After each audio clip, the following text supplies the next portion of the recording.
Heyo everybody, Haku here with my live reaction or read-through for this week's new chapter of the Promised Neverland. We got chapter 146, and this is our first one doing it since catching up and just being all caught up to where things are. So I'm excited to see what's going to go down. We have a color page now that I've clicked on to it to start us off. It says, thank you for being born, 3rd anniversary. And I love this. We have like every character in the series in there. That's great. Oh, I love Aisha and her wolves in the bottom right. It's adorable. Oh, and Crone is in the cake.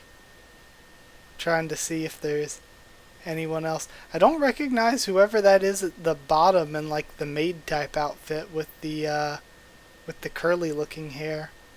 Don't know who that one's supposed to be exactly. Okay. Just looking through all this. And is that Musica in the background with Paula and Oliver? Or no, that's the... I always forget one of their color schemes from the Goldie Pond kids has blue hair like that.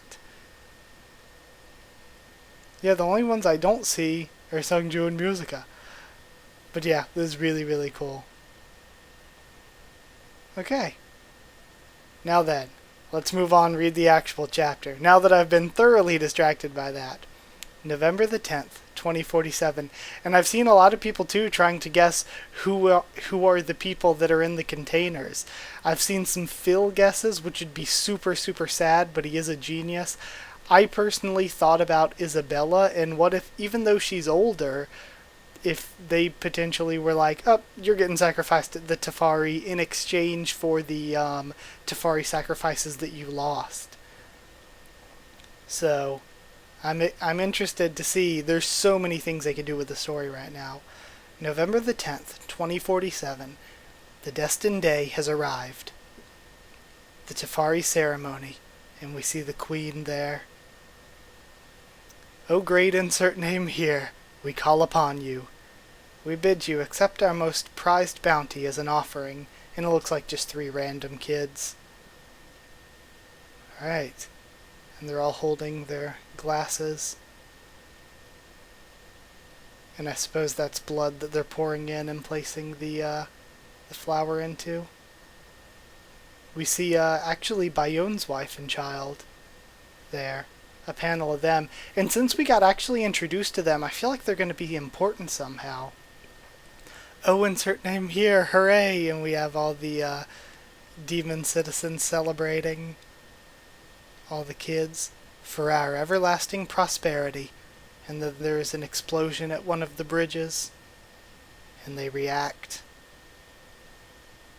Oh, all of the bridges are exploding. Huh? What was that? What's going on? And we have some innocent citizens screaming, look, what are those? Something's happening. And then Barbara comes in and attacks some random guy. Here's the West Side team. We're inside the castle and got all the lookouts. You're welcome, says Cicero. East Side here. Same. Bash their brains out. My pleasure. And we're in control of their security lines, says Vincent. So far so good. Everything went as expected. You can come in. And the gates are opening for Gilan's forces. House of Gilan squad. Locking all the gates. Okay, so they've basically just blown up the bridges and locked the gates to trap them in there as Gilan squad kills them. The capital boasts an estimated 5,000 soldiers. The boss has already maneuvered to reduce this count to 1,000. They're robbers. This will divide their forces. They have no idea the boss is baiting them. Okay, so again, it was the plan to trick them. But, like I said, there's also the chance that the demons could be smart enough to be able to plan around some of Norman's plans. Maybe they aren't just idiots. Right now, 700 soldiers are in the castle town, and the other 300 inside. The lot in the town have their hands very busy right now dealing with mass panic after the bridges blew up, trying to maintain order. Moreover, they're totally blocked from the castle. All gates are shut. And with no bridges left, they're cut off from the outside too. The 300 inside will face Gilan soldiers, around 50. Okay. Okay, so there are only 7...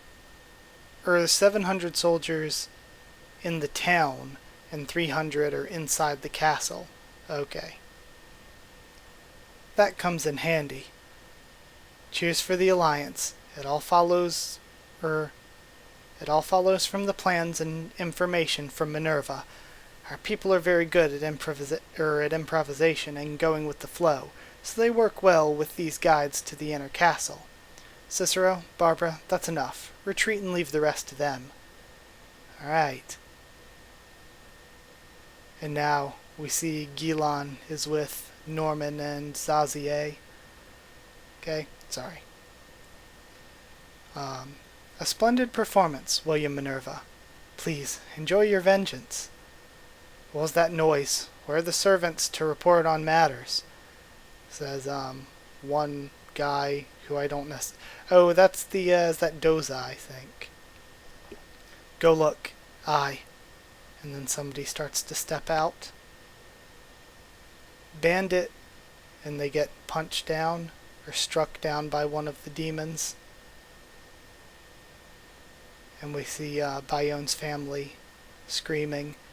The bandits, the one who destroyed the farms, but how did they... It's been a long time, says Gilan.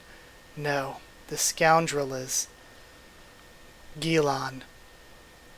And he confronts all of the family heads. Gilan, that lord.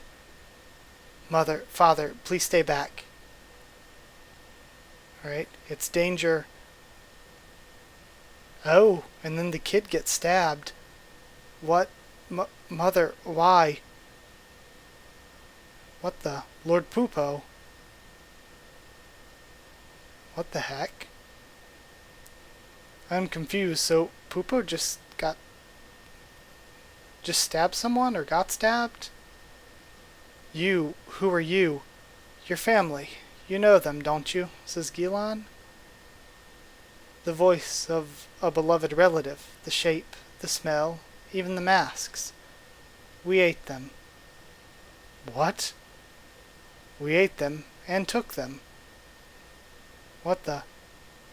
You two managed splendid transformations. All of you. Oh, so even Lady Bayonne and the Sun. Did you think it was only only Pupo's Lord Father? It was only Lord Pupo's father, maybe? It's weird. I don't know what the translation's doing here. Everyone here is one of ours. And they all take off the masks. So that's how they plan to kill the royals. Damn. And then Gilan's laughing maniacally. 700 years. 700 years since we've been tossed into the wild. Can you even imagine how eagerly our clan has awaited this day? We forgot nothing. Not the humiliation, not what you did to us. This is our pain, our grief, our hatred. Knave, Clash of the Demons. You lot are next. Oh, and Gilan transforms to become even more humanoid now that he ate the piece of Lord Pupo. Now, you will get to know the depths of our rage. How laughable, says the Queen. Everything is following a script to the letter. Okay, that was okay. I just feel like, A, the translation was a bit wonky, and B, I don't know how I'm feeling. I mean, it does make sense totally that they would just kill their families before they made it to the capital, then transform to look like them. That would actually make a whole lot of sense that they would do that. I just, instead of it being a shock surprise thing, I think it almost would have been better if it was like something we already knew was happening, something that we got some build up for. But it's fine either way.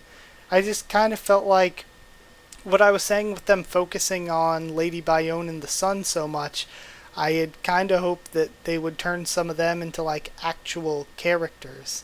But the Queen saying how laughable, seems like they might actually have more plans. Like they're actually they don't seem like they feel like they're in that much danger. So no clue what that means at all, but I guess we'll see. So yeah, either way, this chapter was what it was. So either way, if you like the video, comment down there to tell me what you thought of this week's chapter and what you thought of my thoughts and reaction to it. Subscribe for more. Promised Neverland, much more on the channel. Follow on Twitter if you want. I can try to keep you updated there and stuff for the channel or talk to you there. And if you want a link to our Discord server to talk to me or more of us there about anything, just ask and I can give you a link. Also, if you'd like to help support the channel and keep it going on Patreon, link will be in the description, and patrons get to vote on new series for the channel every 3 months. So yeah, that's it. Thank you once again for watching, and I'll see you all next time.